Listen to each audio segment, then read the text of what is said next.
Hello everyone, welcome back to Transparent Talk. I'm your host, Allie Graham, and today I am joined by Luis Romero and returning guest, Colton Ray. So thank you guys for coming on today. Thanks. Our pleasure. Luis, since it's your first time on here, do you want to tell me about your major, minor, and your graduation year? Yeah, of course. So I am a double major in political science and economics with a minor in business. I'm a double major in political science and economics with a minor in business, and I'm currently a second-year student. Colton, do you want to refresh me on your major, minor, and graduation year? Yeah, so my major right now is sociology, and then I have a minor currently or planning to get a minor in political science and philosophy, and then I'm also a second-year student. Great. So you two are both student senators. When did you start with getting on student senate and student government in general? Yeah, so for me, I jumped in it right away. I remember going through first three and seeing Ethan and Candace and the different people that were high in student government back then talking, and immediately caught my interest. So within being like a campus for like not even just a couple days, I already was applying to be a student vice senator, and within being at campus for like a week, I already was a student vice senator. One of the people that was there when they were like going through the interview process of asking me questions, they asked me like, so what's your 3-point plan? I was like, oh, do you have a 3-point plan? I'm like, well, I've been on campus for about 2 days. So my big thing is I wanted to create connections with students and hear their issues and hear their opinions on things to make sure there's a student government that like represented them fully. And Colton, when did you get involved with student government and eventually get onto student senate? So I actually, I had known like Luis for a while, and I had known about student government, and we also, so when I got on campus, I was doing voter registration, and the group that I worked for, Next Gen, we had like a collaborated event with student government, doing like voter registration and stuff. But I didn't actually join until February. When I got back from winter break, I decided that I wanted to get more involved on campus. So I went through the process. I went to a committee and a full Senate meeting, and then by then I had time to like think about what I wanted to do in terms of like Senate, and I had my 3-point plan. So as student senator, what are some of your responsibilities? So the way I like to think of it is we like write resolutions and talk to students. I think the biggest thing that senators need to do is having conversations with students, hearing their concerns, their issues, and trying to create legislation that's appropriate to those issues. And just making sure that different people are bean heard, and that there's an equal ideology of like how to best represent students and make sure that we are facing what their issues are, not like our own personal biases. And Colton, to add on, what are some of your responsibilities as student senator?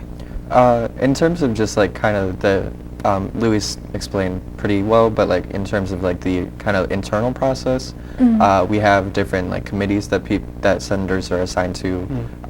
Mine is the Political Action Committee, and then I also wrote a resolution with Luis about creating a committee on housing and food insecurity. So that looks a little bit different than our set committees. It's an ad hoc committee. So I'm right now with Senate. I'm pretty involved with doing political work on campus, like getting students engaged politically and getting students registered, out to the polls, knowledgeable on like the census and the redistricting committee, and then with housing and food insecurity, we're currently like supporting initiatives that are already in place, like the Student Emergency Fund, getting the word out about that, and also trying to find ways to lessen housing and food insecurity from kind of like our place in student government. So, Luis, are there any other student organizations that you're involved with on campus? Yeah, I'm definitely involved in quite a few. So I'm in Phi Sigma Phi fraternity, where I'm the current sergeant at arms there. I'm vice president for Unmasked EMU, which is a human trafficking-based organization, and we're trying to keep bringing awareness to that because lots of people don't understand how much that's been growing year after year after year, especially in the Detroit-Toledo area. We're actually having a 5K on April 4th, so hopefully you guys want to come out to that. I am also treasurer for Rotaract Club, which is a volunteer-based organization. We just recently, actually, Colton and myself went to the Gilbert Residence Hall and kind of had some conversations with a lot of the elders there and kind of teach them different type of things. I'm also in mock trial, where I usually play as a witness, and I've grown and learned a lot from that as well. I'm in the Honors College, again, full-time student. Then I'm also, yeah, that's really just about it. I try to go on to different orgs and like help out whenever I can and just have conversations and learn new things. So I try to be very active, but I'm definitely very like active when it comes to being on like leadership positions on orgs. That's great. Colton, are there any student organizations that you're involved with on campus? Yeah. So like with student government, Luis also got me involved with our fraternity Phi Sigma Phi. So this is my first semester fully as a full member, and I was elected the service chair, the community service chair of the fraternity. So I make sure that everyone gets community service and get members or our brothers like connected with different service opportunities. I'm also the co-chair, and so the YDSA Young Democratic Socialists at Eastern Michigan, we don't have like a set president, we have co-chairs. So myself and then Rachel Shire, we're both co-chairs, so we share the leadership with that. And then also, other than that, just student government stuff. And I try to make it out to like Active Minds meetings when I can, and Planned Parenthood Next Gen as well. Same here. So you two are running mates for EMU's student body election, Luis as presidential and Colton as vice president. What made you guys decide that you wanted to run together? Like, how did you guys meet and how did you link up? So we met right away when we got on to Eastern. Even before we got to Eastern, he actually messaged me on the Engage app because I'd followed some Next Gen online on the Engage app. And we hooked up, connected, and then immediately, I remember I dropped off my stuff on campus, and then like seeing my family say goodbye and everything, and then him and I both immediately went to registering students to vote here on campus. And we also, by chance, had 2 classes together as well. So we've been clicking very well. We've known each other since day one, and like he's by far my best friend, the person that I know the most here on campus. So it only felt right to me to have Colton run along with me for this, because I can't really think of anybody else that I have this connection with. And then I know like he's by far one of the smartest, caring, most genuine people I know. And I feel like if I pick anybody else, I would only just be doing the students a disservice. And because him and I work very well together. We always like to say he's like the minds behind everything, I'm kind of more of the mouth. So he was the only person I could even remotely think of running along with. Another thing that kind of like the reason like why I know I'm running, and I think him as well, is that our stories are very similar to many students here. In 2017, my household income was $10,000. And I also grew up in a single parent, no child support. My dad got deported when I was in 3rd grade. We almost lost our house a couple times growing up. We couldn't afford hot water at times, couldn't afford heat. And that's a story that lots of students here have, and it's not that different. So it felt right for someone like myself and Colton, who've gone through the different hardships in growing up, to properly be the ones to represent the students, because we have a lot of very similarities as students here. That's an amazing story. Colton, do you have anything to add on to that? Not much to add on. I think Luis explained it really well. We have spent a lot of time like on campus together, whether it be student government. We wrote a resolution last school year where we spent probably like 3 or 4 hours in the library. We were together all the time working on this. Like definitely pulled all-nighter or 2 doing it. But we really balance each other really well. There's a lot of ways in which our similarities like go really well with each other, and then our differences too. It just like, I really couldn't think of anyone else that I would have like the same like chemistry with, like running, and also like between our fraternity and student government and like the orgs that we're a part of, like I see his face like almost every single day. So we have a lot of time to be able to talk about how we think that we can best like serve students. Okay. Luis, do you want to tell me your one biggest strength that you have as a candidate? So I think the biggest strength that I have is I try to be very opening and understanding and having conversations with students. I'm what some people call a little bit of a social butterfly. I really like to talk to people, hear their stories, and find ways to have conversations and dialogue with them so I can learn about what's really going on here and that we can properly represent them. And I feel like one of the biggest strengths that I have going along with like my most personal touching parts of our 5-point plan for student presidency is creating a housing and security fund for very low income students, because I've experienced that anxiety and angst that can have. And so I feel like someone who can truly put themselves in that shoes and understand that feeling, I feel like that's one of the things that really makes myself really strong to be a student body president. I also am not afraid to like ruffle feathers a little bit with people that are above us to make sure that students are being put first. I'm not afraid to speak up for students and represent people at all. One of the biggest things my grandma always taught me growing up was put yourself in someone else's moccasins. And she harped on me that all the time. And that's something I really do try to live by. Colton, what would your one biggest strength be? I'd say my biggest strength is my ability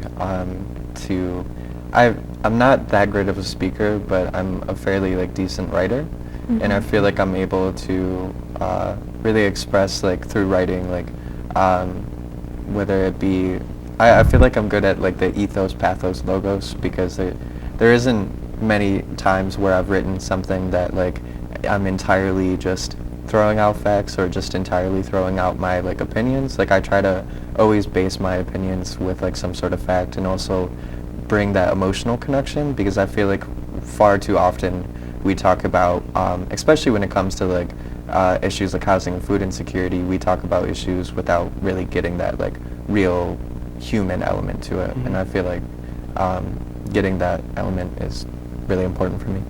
Right. So you two sound like you have a lot in common and are gonna run as a really great duo. We'll get more into your campaign in just a second, but we are going to take a quick commercial break, and we will be right back.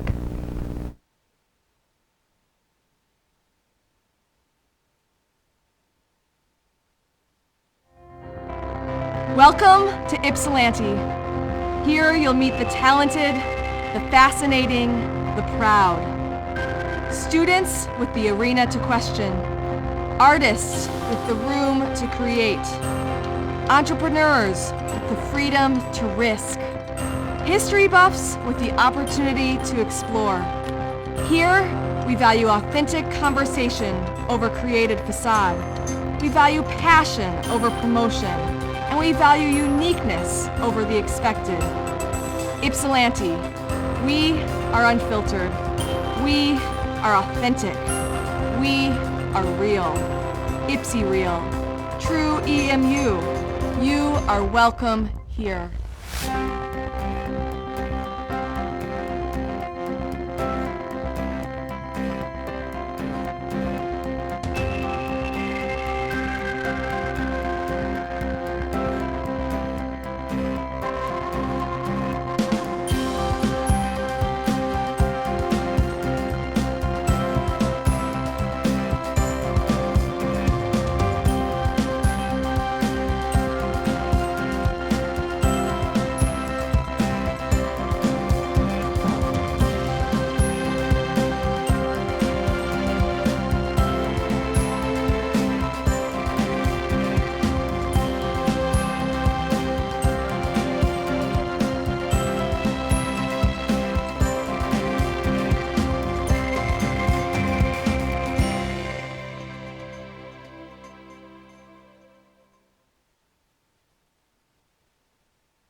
Hello everyone, welcome back to Transparent Talk. I am here with presidential and vice presidential candidates Luis Romero and Colton Ray.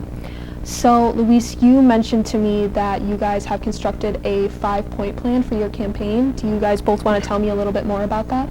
Yeah, of course. So we made sure that when we launched our campaign on February 1st that we had this 5-point plan right away, because this is something that we're very passionate about and been working on since day one. Our main first point of the 5-point plan is creating a housing and security fund for low-income students, and to maybe help try to create a scholarship to help other very low-income students. So Colton and myself have actually already met with donors. We can't go into detail who, but we've met with donors, and they're interested in helping us create this plan, which is like really exciting. Because again, for someone like myself who's had to experience the anxiety and angst of that, it's a lot. And I want to make sure students can be able to still stay at this university, because students that live on campus have a higher retention rate of staying here. And with this idea, if like the donor group gives money towards like housing for those students, that money then would go to the university. On top of students also then be able to take more enrollment hours, which would help faculty and the university. So it's a win-win either way for the university and for students and faculty. So that's one of like my main personal ones where like it's affected me the most. I even spoke to the Board of Regents on this issue of housing insecurity and told them my story because it's something that I'm very passionate about, and so is Colton. Our second point is focusing on creating a low-income meal plan for students here at Eastern. So, and also creating a system for allowing students to be able to donate their meal swipes. Because right now, I know myself, when I lived on campus last year, I wouldn't always use all my meal swipes. So I would just waste it at the end, which with the way the environment is right now, we can't afford food waste right now. And we don't want Chartwells to just keep pocketing that money when students already pay for that meal swipe and pay all that money. So trying to create a system to be able to allow students to be able to donate any leftover ones, hopefully then create some sort of pool that if we have a large enough amount, students then could use some sort of like low-income meal plan, kind of like how like CMU currently has a $1 meal program that they have there. So we would like to try to see some way to be able to use those leftover meal swipes for students to be able to use that so we can have people getting food here, because we are a very low-income university. We're a university of opportunity, and like our household median income is $40,000. So students here need as much help as possible. And then you want to talk on the third point? Yeah. So our third point, with all of our points, they all correlate with each other and connect in various ways. But our third point is about mental health funding. So when it comes to our counselor to student ratio, it is comparable to other universities. However, it's still one counselor to 2,350 students. So students have to wait, sometimes like 3-4 weeks during like busy times, and it's not sustainable. Mental health it's a nationwide crisis, especially with students. And if your mental health is not doing very well, then your academic performance is not going to be as well either. There's students who are going through mental health crises who can't make it to class, or they start doing much poorer in class, and if they lose their scholarship and if they lose financial aid because they fail class, or they can't enroll at the time, or they have other pressures from outside of school, because a lot of students at Eastern, they're not just full-time students, they're also working, they're trying to get engaged in their community on campus, and it's a lot for students. And especially in terms of housing and food insecurity, that financial pressure mixed in with mental health, it's not, there's a lot of students who are struggling here. The top two reasons why students leave Eastern are financial reasons and unidentified personal reasons, which I personally believe plays into mental health. And we don't have concrete data on that, but I would like to, at the very least, in the years forward, really start looking at how mental health impacts retention rates. Also with transportation, that's another one of our points, affordable transportation.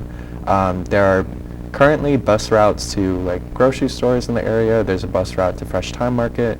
There's a bus route that goes pretty close to Corner Health Center, which provides like low cost health, like mental health, and also like things to improve like physical health. That it's right over by like the College of Business. There's a Ozone House Drop Center over by the College of Business as well, and a new ozone house that's going to be fully constructed and like ready. I can't say for sure, but it looks like they're just about done with it. It's on like, I think Huron River. So being able to make sure that students who are already experiencing housing, food insecurity, and are actually able to like afford transportation to be able to get groceries, to get health provisions, stuff like that. And then I'll let Luis finish. So also another thing to kind of add on to the transportation part is also trying to help more people be able to go to Soup's Food Pantry and like parking wise, because that if you can't afford to like get your own groceries, you can't be affording all these different ticket prices that you're getting from the university. And also we want to hopefully see the university and or the donors help subsidize the cost of having those bus pass swipes, because right now a lot of students they can't afford it right now. And the last part, the fifth one, I feel like hits me a lot too, very personally, is administrative transparency. So Colton and I will be hosting bi-weekly student government lobby tables to make sure that students can come up to us, hand us flyers, talk about their orgs, and talk about the different concerns they have and trying to figure out what student government does in return for them. One of the most common things I hear from students all the time is they feel this disconnect between student government and students.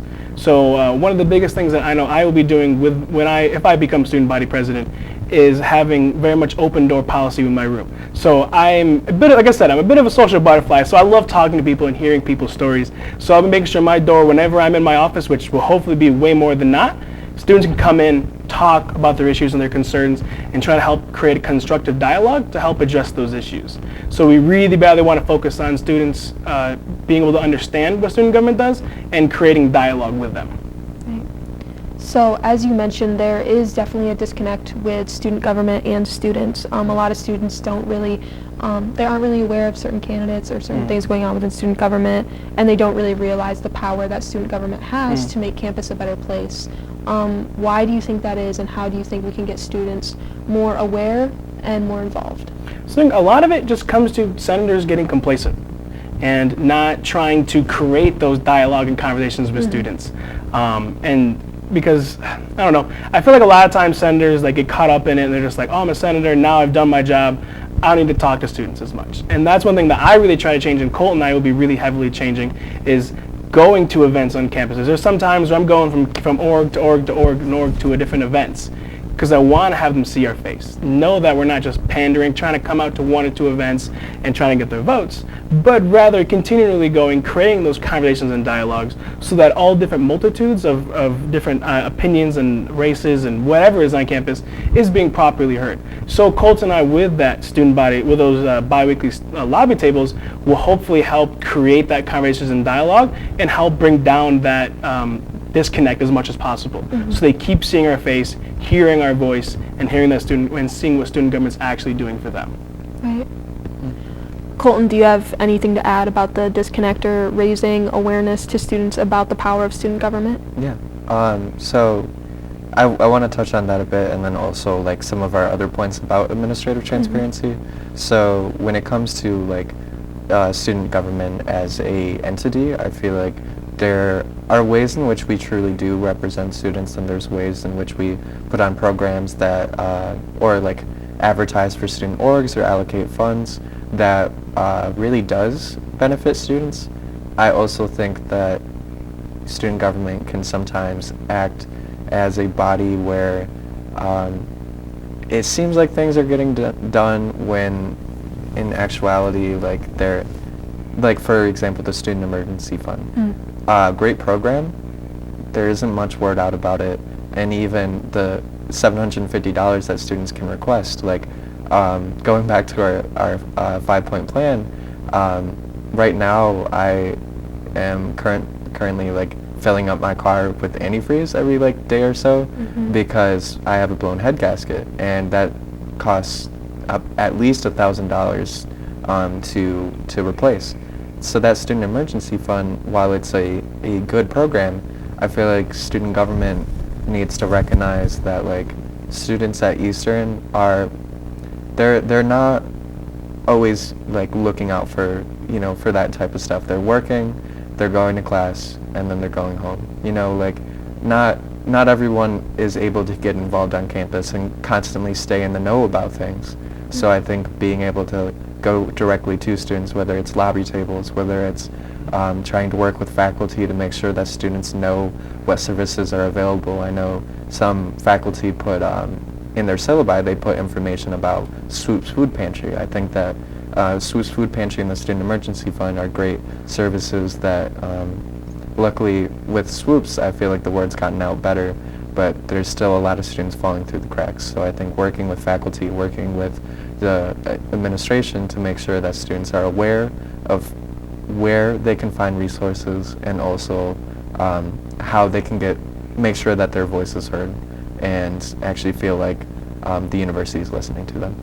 Right. So will you two be doing any sort of public events or debates where people can come and see you and kind of hear more about your campaign in person? Yeah, so like at the top of my head, I don't know like the dates that we'll be having, but I know we'll be having a debate, and I want to try to find a way to create some discussions like between ourselves and other candidates, so students can hear us as much as possible. Because students really need to hear our voices of people who's running so they can vote for who they believe is the best candidate. And so that's kind of the most that I really kind of know as of right now. We know we're going to have a future debate, and Colton and myself will take every single opportunity that we can, whether it be the Echo or with anybody else, to speak and have our voices heard and have and let students be able to know more about us and our candidacy. Right. Do you want to add anything to that at all? Yeah, Luis and I have been working on trying to set up like times where we could speak at people's meetings, because we don't want to just like find what time people's meetings are, show up and be like, hey, vote for us. Like we want to make sure that we're not infringing on what groups are, like the good work that student groups are doing, and making sure that you know, if they want to hear us out, which hopefully they do, but emailing like their president or like their outreach person to make sure that like we can go and not really take up any more space than they want to give us. Right. Are you guys advertising anywhere or on any certain social media platforms that you would like the audience to hear about? Yeah, of course. So we have our Luis Romero and Colton Ray for Student Body President page on Facebook. You can also add myself, Luis Romero and Colton Ray, and we can send you a like to our page. So that's our biggest avenue, is going through there, and then also utilizing, like, we've got a really good, strong, like, grassroots support group that I love this so much that, like, the other day I had some of my friends post, like, ask them if they wanted to post like our 5-point plan on their Snapchat, and I had dozens of students posting our stuff on their Snapchat story. Sometimes they would just post it after seeing it on somebody else's. And so we're trying to utilize that in any way possible to interact with students and let students know of our story.